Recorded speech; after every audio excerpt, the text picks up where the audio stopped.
In a world where military power was always in the hands of men, a teenage girl did the unthinkable. She became the supreme commander of an army that struck fear across the African continent. Her name was Seong Hongbei, and at just around 15 or 16 years old she was given command of 6,000 of the world's most elite female warriors, a force that Europeans respectfully called the Amazon Dahomey. She wasn't a mythical figure or a product of legend. This was a true story, one that has been nearly erased from official history for centuries.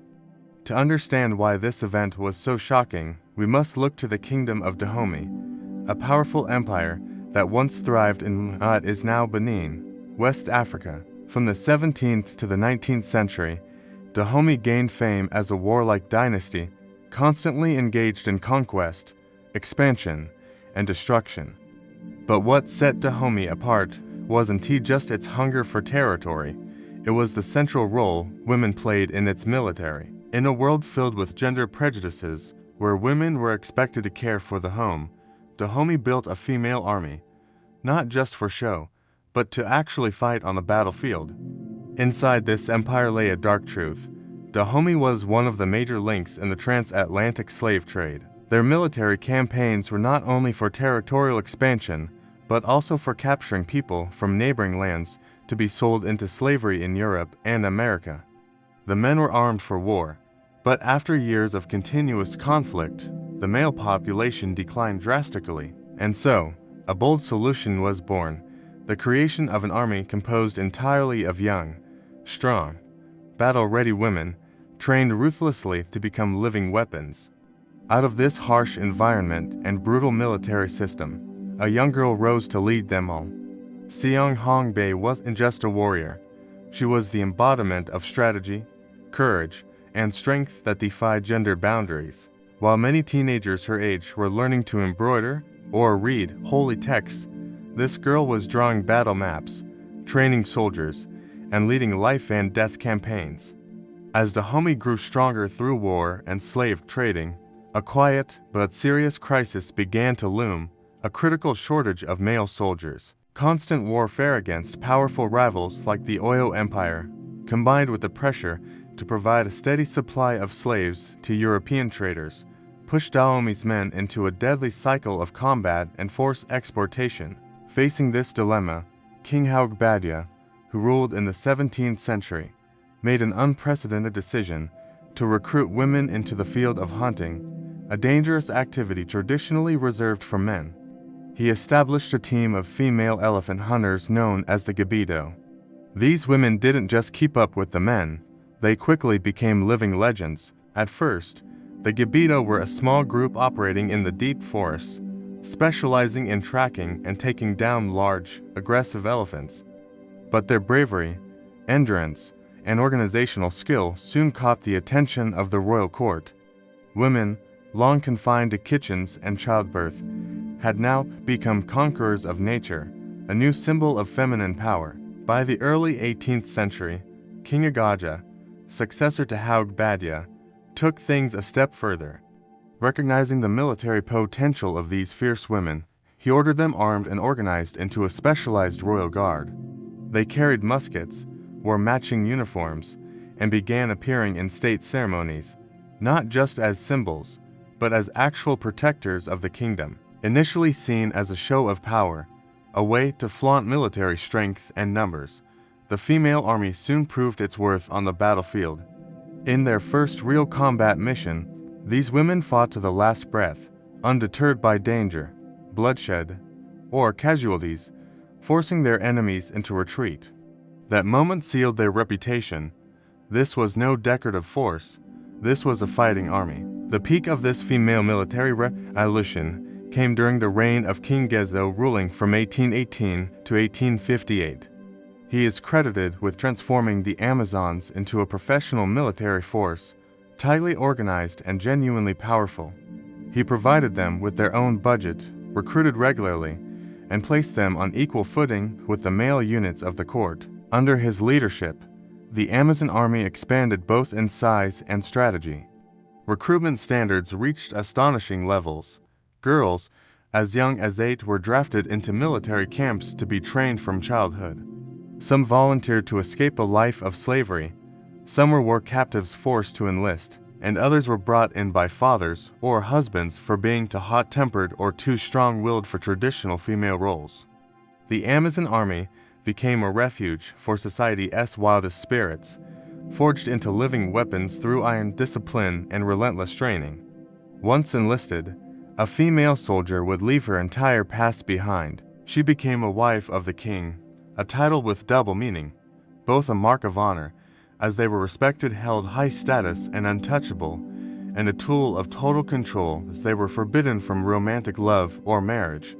In return, they were granted an unprecedented privilege for women in Africa at the time, political voice. They could participate in the kingdom's high council, where the future of the nation was decided. From mere guards, they had become national protectors, strategic planners, and a force that struck terror into enemies. Like iron melted and forged into a blade, these women didn't just abandon their womanhood, they were reborn as warriors. They had a famous battle song: "When the blacksmith heats the iron with fire to change its shape, we to have changed our essence." We are no longer women, we are men. In that era, it was more than just a slogan. It was a declaration, the very soul of a female army unlike anything in human history.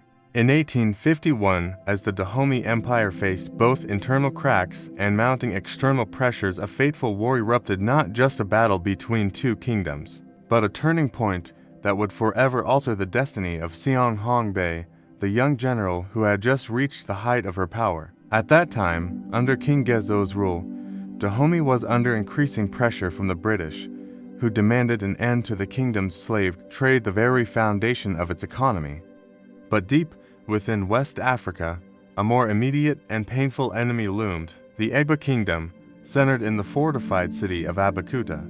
Abeokuta was more than just a stronghold, it was a refuge for escaped slaves, a direct challenge to Dahomey's pride and dominance. Even more frustrating to Gezo, the Egba had indirect backing from European powers, adding fuel to the flames of rivalry and humiliation. Determined to make a brutal statement, King Gezo launched a full-scale attack. The objective was simple but savage: to raise Abeokuta, capture its people, and sell them into slavery, sending a warning across all of West Africa. To lead this campaign, he chose Seong Hong-bae, a 16-year-old girl, newly appointed as the supreme commander of the elite Amazon Minnow forces. On March 3, 1851, the campaign began. 6,000 female soldiers, the fiercest warriors in Dahomey, marched south under the command of a teenage girl, toward Abeokuta. For them, this was more than conquest, it was the first and greatest test of their young general's place in history. Then, the battle exploded like wildfire.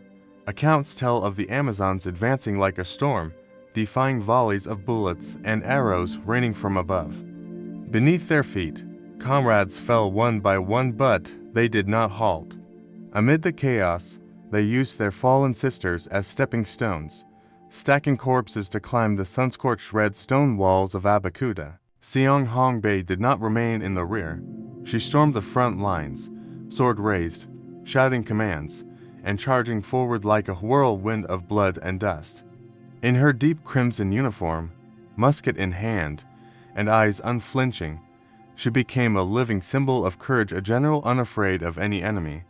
But not all walls can be broken with courage alone. The Egba, defending their homeland, had prepared well. Abeokuta's fortifications were sturdy, tall, and modernized with defensive positions. The Egba soldiers fought with the desperation of those protecting their very existence, bolstered by terrain advantage and steady supplies.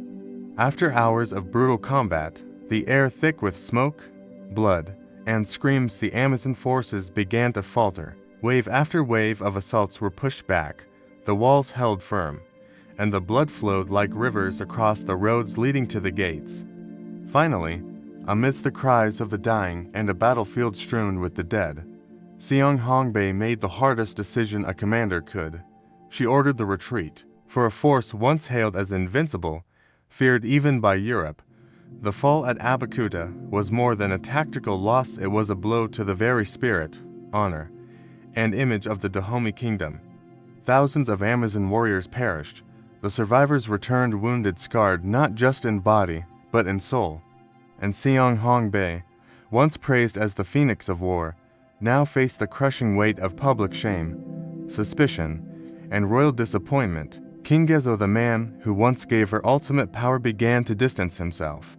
Courtiers whispered doubts, some blaming the failure on a girl too young, too impulsive. But beneath this collapse, a new fire was quietly igniting in Seonghongbae, not just anger at the enemy, but fury at the very system that had used her as a weapon to uphold a blood-soaked empire.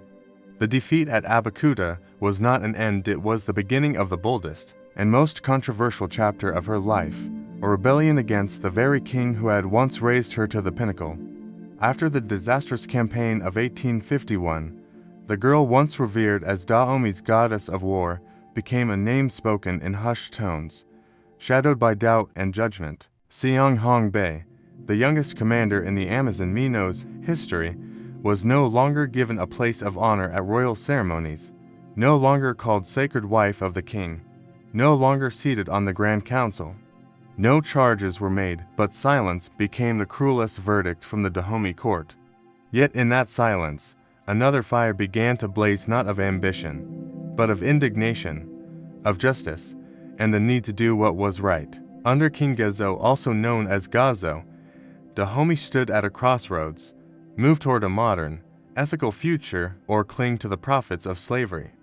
To the British, who were abolishing slavery in West Africa to serve their own commercial interests, Gezo signed treaties to reduce slave trading and issued moral-sounding diplomatic statements. But behind the velvet curtains of the palace, he continued to raid, capture, and sell people, especially from weaker neighboring tribes, to the Americas and the Caribbean. And Amazon warriors like Seonghongbae were wielded as tools in this hypocrisy. For her who had watched her sisters die at Abeokuta for nothing but a lie that was the breaking point. Few official records of what happened next exist. The court had ways of erasing stains from its history, but fragments of oral legend and scattered European trade documents suggest this. A rebellion once happened, led by a female commander, crushed in utter silence.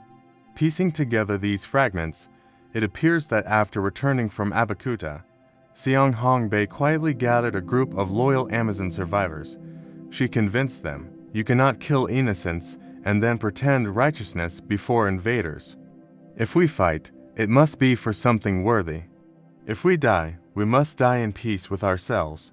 On a moonless night, they moved toward the royal palace, not to stage a coup, but to force King Gazo to end the slave trade and face the people with honesty. It was an act of defiance, near suicidal, but for Seonghongbae, it was the only way to preserve what remained of her honor. The uprising was swiftly crushed. The king's loyal guards struck back. Some sources say none of the women survived. Others claim Seonghongbae was captured and kept under house arrest until her death, unknown, unspoken of. The royal chronicles never mentioned the incident. She disappeared from ceremonies, from tribute lists, from public memory. But among the people, the story of the girl who defied the system still circulates, shadowy, uncertain, yet stubbornly alive. To those who remember, Seonghongbae is more than a warrior, she is a conscience sacrificed.